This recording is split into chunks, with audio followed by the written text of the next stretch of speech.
أشهد أن لا إله إلا الله وحده لا شريك له وأشهد أن محمدا عبده ورسوله يا أيها الذين آمنوا اتقوا الله حق تقاته ولا تموتن إلا وأنتم مسلمون يا أيها الناس اتقوا ربكم الذي خلقكم من نفس واحدة وخلق منها زوجها وبث منهما رجالا كثيرا ونساء واتقوا الله الذي تساءلون به والأرحام إن الله كان عليكم رقيبا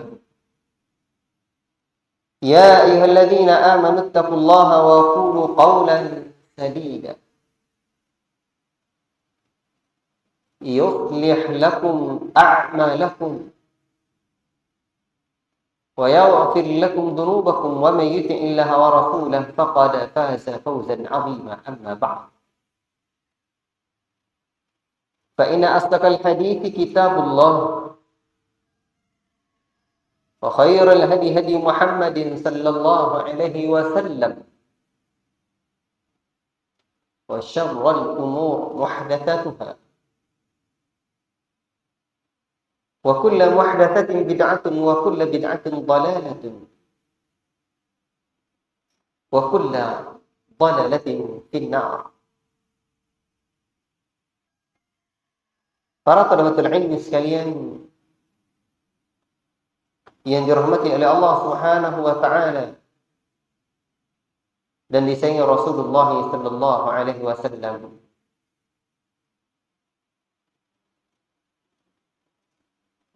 Syukur kita kehadiran Allah Rabbul Alamin. Allah Ta'ala yang senantiasa memberikan kita rahmat dan nikmat-Nya.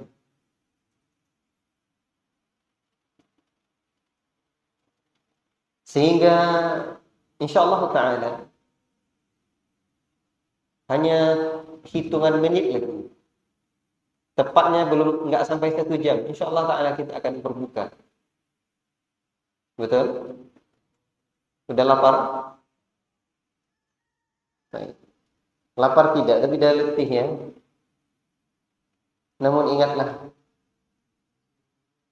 rasa capek dan letih orang-orang yang berpuasa akan Allah Ta'ala berikan karunia.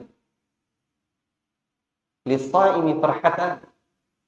Orang yang berpuasa akan mendapatkan 2 kegembiraan. Pertama, kegembiraan ketika akan berbuka. Dan kedua, kegembiraan ketika nanti kelak di hari akhirat kita berjumpa dengan Rabb kita Jalla fi'ala. Allahu Akbar.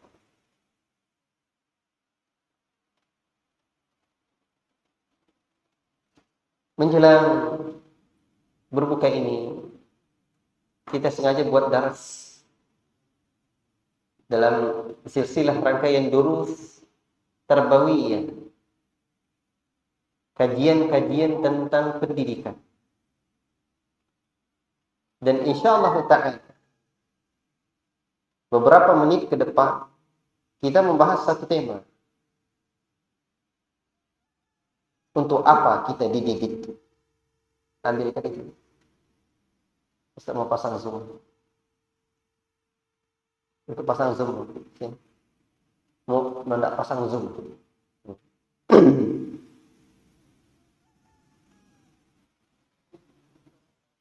Gimana? Apa? Apa? Ya, nanti aja.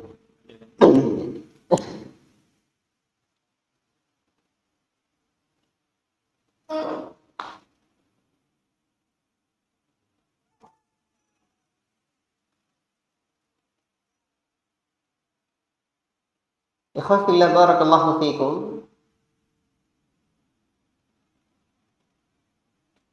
Untuk apa kita dididik? Untuk apa kira-kira? Apakah untuk jadi orang kaya? Betul?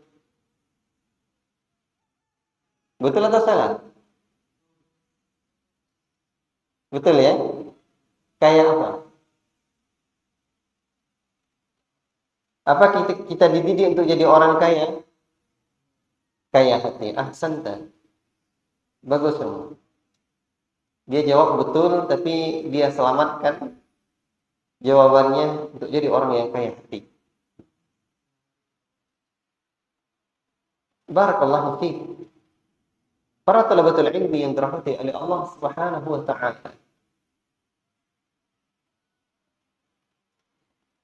Apa sebab pembahasan ini penting kita angkat? Karena seseorang kalau tujuannya sudah salah, maka langkah-langkah setelahnya juga akan keliru. Kalau tujuannya tidak tepat, maka alamatlah setelahnya perjalanannya tidak selamat. Kalau tujuannya tidak benar, maka dia akan mendapatkan kekeliruan demi kekeliruan. Allahul musta'an. Para talabatul ilmi yang dirahmati oleh Allah Subhanahu wa taala dan disayangi Rasulullah sallallahu alaihi wasallam. Maka disinilah kita pentingnya memantapkan tujuan kita sesuai dengan tujuan yang diinginkan oleh Allah Subhanahu wa taala. Baik.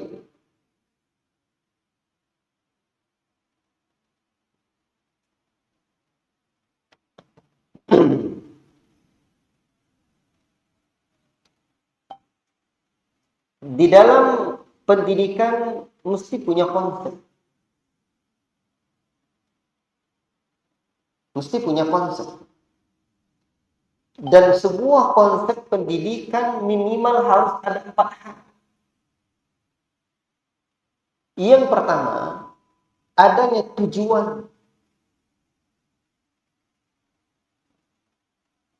yang jelas dan gamblang.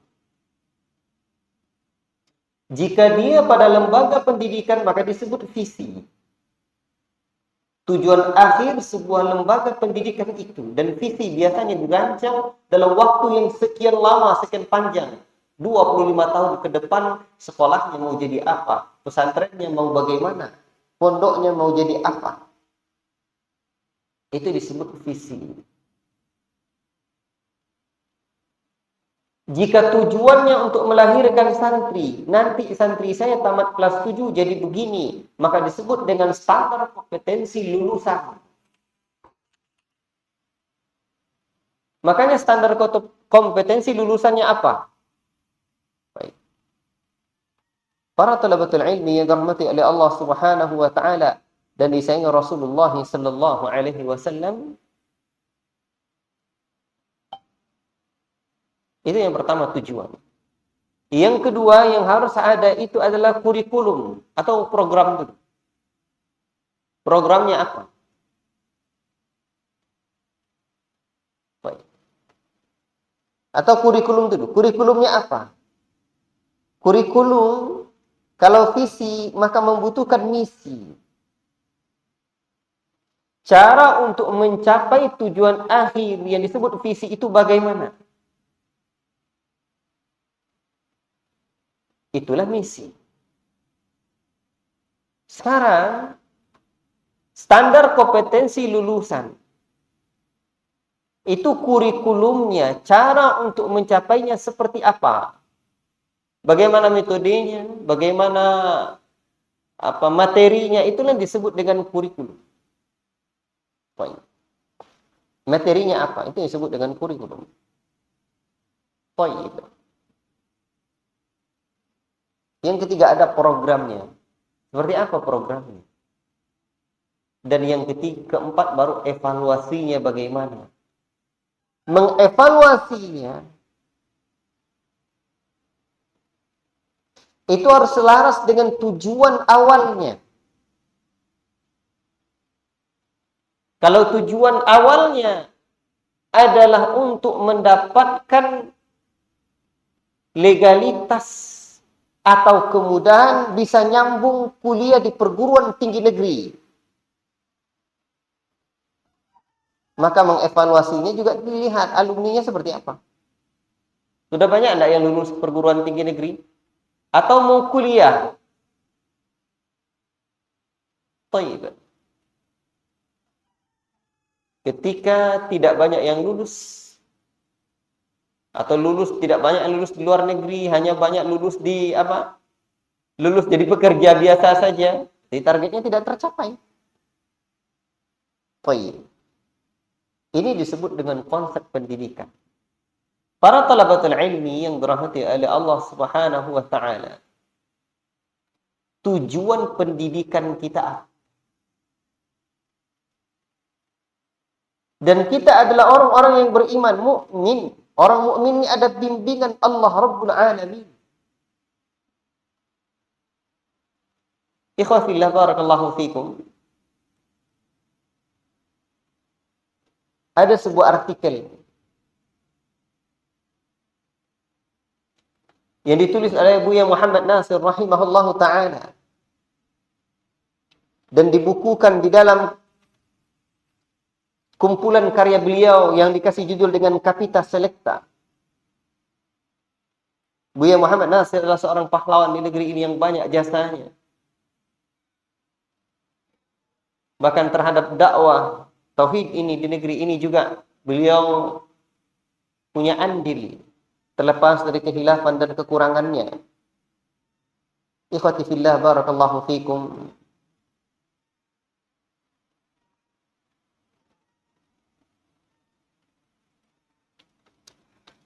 Buku Capita Selecta ini ada 2 buku.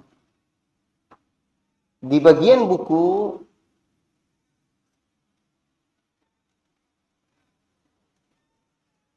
di sini nomor berapanya saya tidak tahu.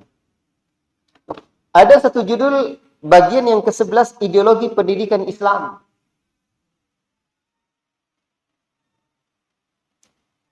Lalu Buya membahas, ikhwati fillah barakallahu fikum.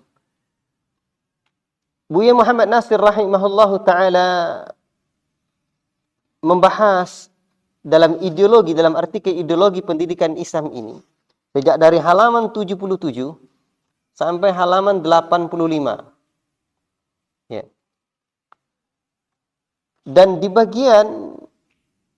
halaman 82 Buya rahimahullahu taala menuliskan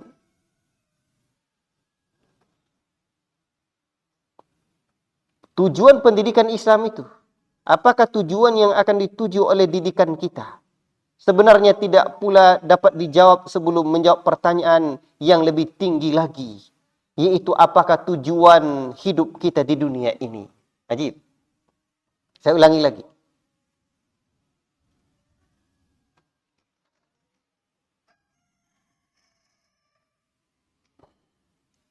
Ini bagus artikel ini. Tentang pendidikan. Apakah tujuan yang akan dituju oleh didikan kita? Sebenarnya tidak pula dapat dijawab sebelum menjawab pertanyaan yang lebih tinggi lagi. Apakah tujuan hidup kita di dunia ini? Nah, ini kan bagus sekali.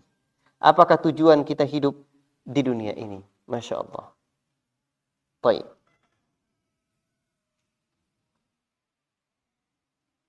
Kedua pertanyaan ini tidak dapat dipisahkan. Keduanya sama identik tujuan didikan atau tujuan hidup.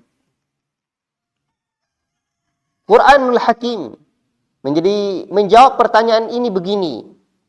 Dan beliau membawakan surah Az-Zariyat ayat yang ke-56. Di mana Allah Rabbul Alamin berfirman, "Wa ma khalaqtul jinna wal insa illa liya'budun." Tidaklah aku ciptakan jin dan manusia melainkan untuk beribadah kepadaku. Allahu Akbar. Untuk beribadah kepadaku. Baik. Akan memperhambakan diri kepada Allah Azza wa Jalla. Akan menjadi hamba Allah. Inilah tujuan hidup kita di atas dunia ini. Dan lantaran itu, ini pula tujuan pendidikan yang wajib kita berikan kepada anak-anak kita yang lagi sedang menghadapi kehidupan. Arti liya'buduni. Beliau pun uraikan. Allahu Akbar. Baik. Saya mau sengaja membawakan perkataannya Buya Muhammad Nasir rahimahullah ta'ala. Untuk apa kita dididik di sini? Karena beliau adalah tokoh nasional. Karena beliau adalah seorang pejuang dan pahlawan negeri ini. Yang punya andil besar di masyarakat Nusantara tercinta. Baik.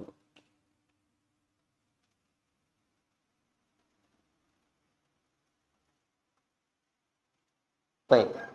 Alhamdulillah. Ikhwati fillah barakallahu fikum. Artinya yang ingin saya sampaikan. Kalaulah demikian, Buya Muhammad Nasir rahimahullahu ta'ala mengajarkan kita. Mengajarkan anak-anak negeri ini. Maka sudah seharusnya anak-anak bangsa ini, masyarakat-masyarakat ini, menapak tilas perjuangan dan mengamalkan apa didikan yang telah Buya Muhammad Nasir sampaikan rahimahullahu ta'ala. Ustaz, kita pengen yang lebih terdahulu di kalangan para ulama kita, di kalangan generasi terbaik umat ini, tidak akan kita ragukan lagi. Buya Muhammad Nasir saja yang baru beberapa puluh tahun, ya beberapa tidak jauh ya dari zaman kita. Ajib. Beliau rahimahullahu ta'ala mengajarkan kita masih tepat. Dan di kalangan para ulama rahimahumullahu ta'ala jami'an, mereka betul-betul telah mengajarkan kita bagaimana dan untuk apa kita dididik. Ketika seseorang menuntut ilmu, berarti dia dididik. Orang yang dididik adalah orang-orang yang diberikan ilmu. Maka Al-Imam Syafi'i rahimahullahu ta'ala menyebutkan hakikat ilmu. Laisal ilmu ma hufidha. Bukanlah hakikat ilmu itu apa yang dihafal. Tetapi innamal ilmu ma nafa'a. Hanya saja ilmu adalah apa yang bermanfaat buat diri orang tersebut. Allahu Akbar. Ini luar biasa. Bermanfaat untuk dirinya, untuk agamanya, untuk akhiratnya. Nah, ini yang terpenting. Bukan dengan banyaknya hafalan. Tidak. Ini disebutkan oleh Al-Imam Syafi'i rahimahullahu ta'ala. Coba lihat yang lain. Imam Malik rahimahullahu ta'ala juga mengajarkan kita bagaimana tujuan kita dididik. Dan Al-Imam Malik rahimahullahu ta'ala adalah gurunya Al-Imam Syafi'i. Berarti di kalangan generasi salafun as-salih, generasi terbaik umat ini. Apa kata beliau rahimahullahu ta'ala? Kana abi yatribuni 'ala al-adab akthara min darbihi li 'ala ta'allumil Qur'an. Ayahku lebih sering memukulku karena adab daripada karena belajar Al-Qur'an. Ajib.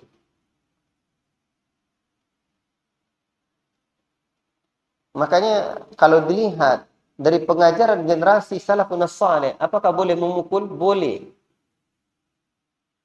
Namun juga bagi orang-orang yang memahami fiqhud darab, fikih memukul, bukan sembarangan. Sikit-sikit pukul, bukan demikian. Maka pukul itu disebut dengan ta'dib. Baik. Dan ternyata Imam Malik sering dipukul ayahnya dalam rangka mentakdibnya, menanamkan nilai adab. Lebih banyak aktsara min darbihi li ala ta'allumil Qur'an. Lebih banyak daripada karena belajar Al-Quran. Allahu Akbar. Para talabatul ilmi yang dirahmati oleh Allah Subhanahu wa taala.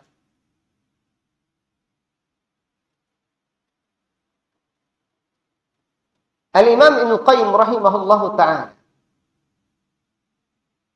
menyebutkan tentang pendidikan sejati.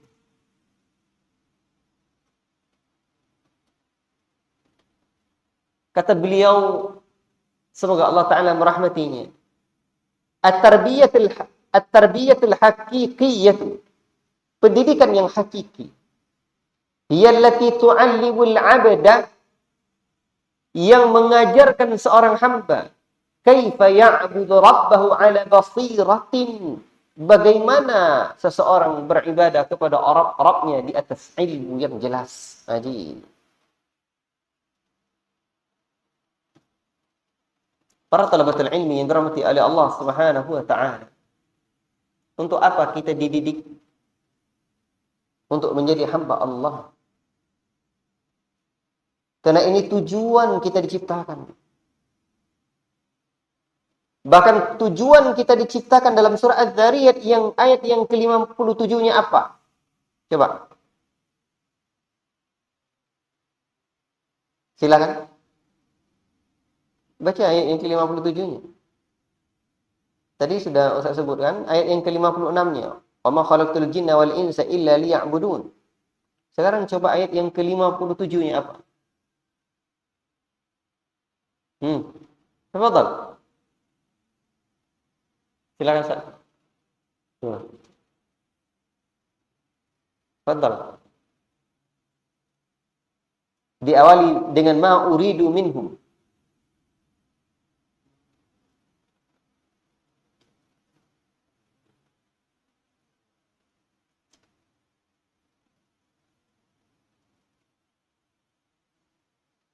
Bisa? Antum, tafadhal.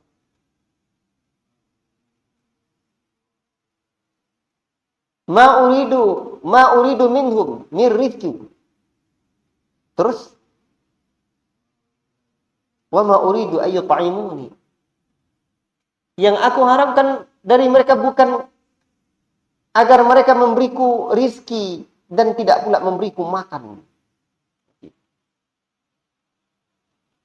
Justru Allah Ta'ala yang memberikan kita rizki dan memberikan kita makan. Allahu Akbar. Kita dididik agar menjadi hamba Allah Rabbul Alamin. Agar kelak dekat-dekat menjelang kematian. Di saat kita meninggalkan alam yang bernama dunia fana ini, Allah Ta'ala panggil kita dengan panggilan yang sangat indah. Seperti yang Allah Ta'ala sebutkan dalam ayat yang sungguh sangat mulia. Ya ayyatuhan nafsul mutmainnah, irji'i ila rabbiki radiyatan mardiyah, fadkhuli fi ibadi wadkhuli jannati. Wahai jiwa yang tenang, irji'i ila rabbiki, kembalilah kamu kepada Rabbmu. Ajib. Radiyatan mardiyah, dalam keadaan ridha dan diridhai. Fadkhuli fi ibadi, dan masuklah kalian ke dalam golongan hamba-hambaku. Allahu Akbar. Wadkhuli jannati, dan masuklah kalian ke dalam surga. Maka hamba Allah yang Allah cintai, yang Allah ridhai, yang mereka juga ridha dengan ketetapan Allah, mereka adalah orang-orang yang memiliki nafsul mutmainnah yang Allah Ta'ala panggil, fadkhuli fi ibadi, masuk kalian ke dalam golongan hamba-hamba. Hadiahnya apa? Wadkhuli jannati, masuklah kalian ke dalam surgaku. Allahu Akbar. Maka untuk apa kita dididik? Agar kita menjadi hamba Allah yang sesungguhnya.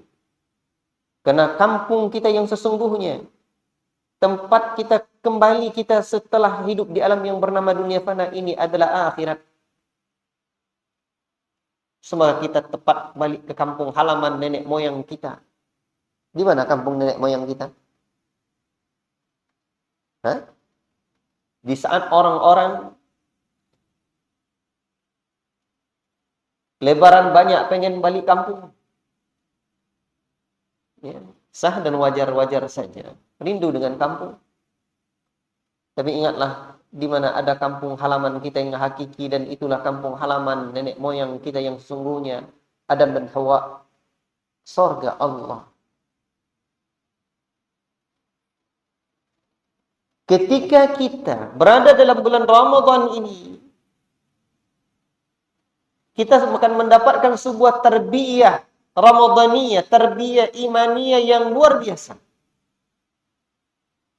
Di saat Nabi Shallallahu Alaihi Wasallam menyebutkan bahwa di bulan Ramadan dibelenggunya syaitan-syaitan, wasuddifatis syayatin, syaitan-syaitan dibelenggu. Para ulama menjelaskan seperti apa syaitan yang dibelenggu.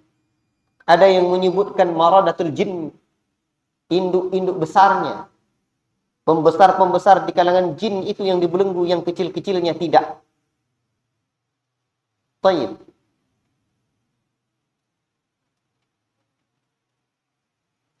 Namun ada juga yang mengatakan bahwa yang dibelenggu tersebut adalah semua syaitan, semua jin.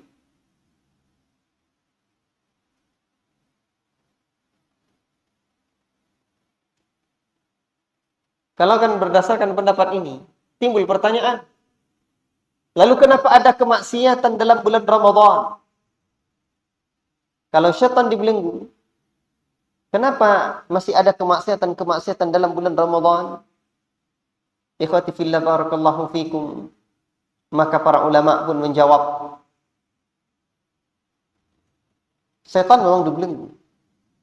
Tapi ingatlah, di mana masih ada musuh-musuh manusia yang lain. Musuh manusia itu apa saja? Iblis laknatullah alaihi dengan bala tentaranya syaitan. Apa lagi? Orang-orang kafir, orang-orang munafik. Tapi juga ada musuh-musuh manusia yang lain. Musuh yang di luar atau yang di dalam. Musuh mereka yang di luar adalah manusia-manusia yang kafir, manusia-manusia yang fasik, yang akan merusak akhlak mereka, akan merusak kepribadian mereka. Ikhwati fillah barakallahu fikum.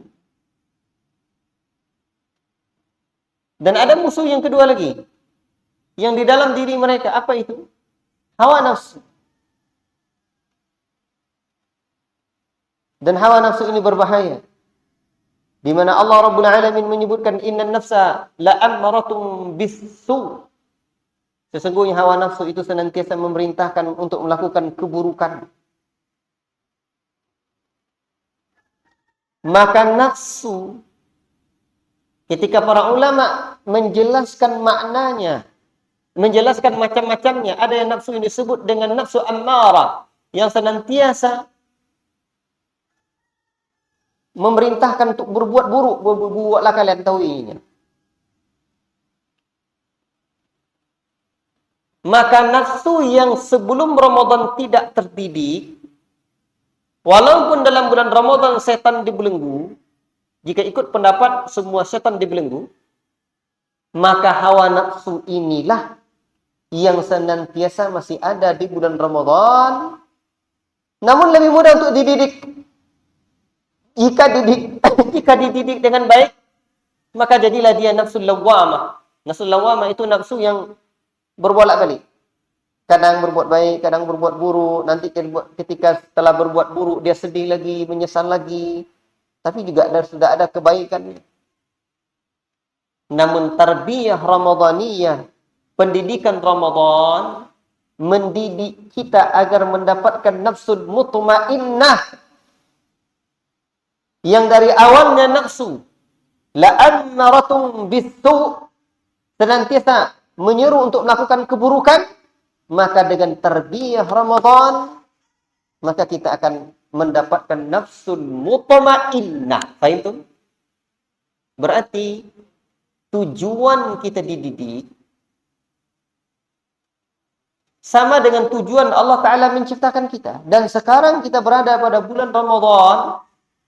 Tujuan kita dalam ibadah Ramadan, siyam dan qiyamnya Ramadan ini, Allahu Akbar, adalah melahirkan hamba-hamba yang memiliki nafsul mutmainnah, hamba yang Allah Ta'ala ridhai, hamba yang mendapatkan rasa khasyah kepada Allah Rabbul Alamin. Sehingga para ulama kita juga menyebutkan innamal ilmu khasyatullah. Ilmu itu hakikatnya adalah rasa takut yang hadir dalam hati kepada Allah. Sehingga Allah Ta'ala katakan innama yakhshallaha min ibadihil ulama. Hanya saja orang-orang yang takut kepada Allah di kalangan hamba-hambanya adalah para ulama. La ilaha illallah.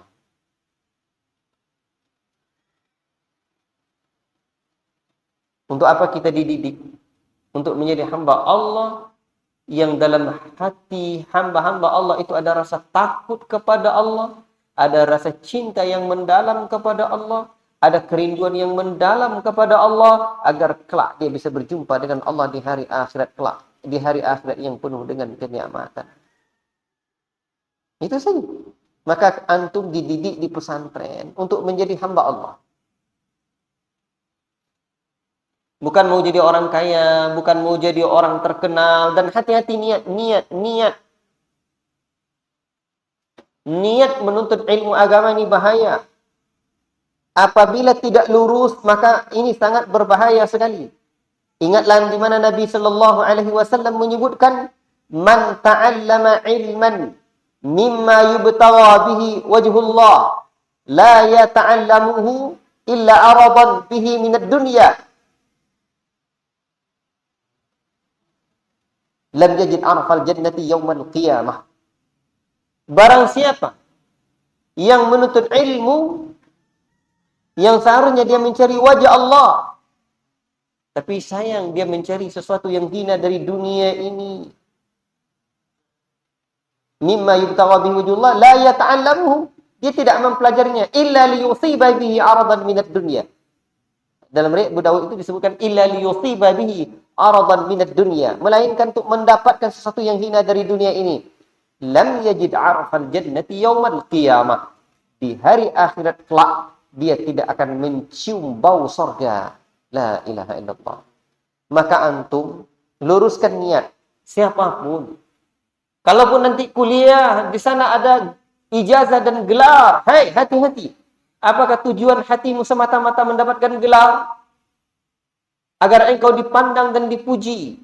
Ingat, nanti orang yang pertama di antara yang lain yang akan diseret ke dalam neraka adalah orang-orang yang ahli ilmu dan dia menuntut ilmu agar dikatakan liyuqal huwa alim, dikatakan dia seorang alim. Maka para ulama mewanti-wanti kita untuk jaddidu niyatakum, perbaharui niat kalian. Perbaharui niat kalian. Maka untuk apa antum dididik? Acamkan ini. Menjadi hamba Allah yang Allah sayang. Tapi Ustaz, saya nanti pengen jadi orang kaya yang saleh, yang bisa membantu orang-orang miskin, bahkan terutama ayah bunda saya, keluarga saya, anak istri saya, bahkan saya bangun pesantren. Baik. Nabi Shallallahu Alaihi Wasallam pun sebutkan harta yang baik itu untuk orang-orang yang baik pula. Di mana Nabi mengatakan, ni'mal malu salih, ni'mal malu salihu lirrajuli salihi. Sebaik-baik harta yang baik adalah milik orang-orang yang saleh. Untuk melahirkan kesolehan ini terlebih dahulu. Dan harta yang tidak baik itu untuk orang nanti dimiliki oleh orang-orang yang talih. Maka tujuan pertama seorang mukmin adalah menjadi seorang hamba yang saleh, yang Allah Ta'ala cintai. Wallahu Ta'ala a'lam bishawab. Karena keterbatasan waktu, kita cukupkan sampai di sini dulu. InsyaAllah Ta'ala kita lanjutkan pada sore besok dalam durus tarbawiyah kita insyaallah Ta'ala. Allah manfa'na bima 'allamtana wa 'allimna bima yanfa'una. Wa sallallahu wasallam ala nabiyyina Muhammad wa ala alihi wa sahbihi ajma'in. Wassalamu alaikum warahmatullahi wabarakatuh.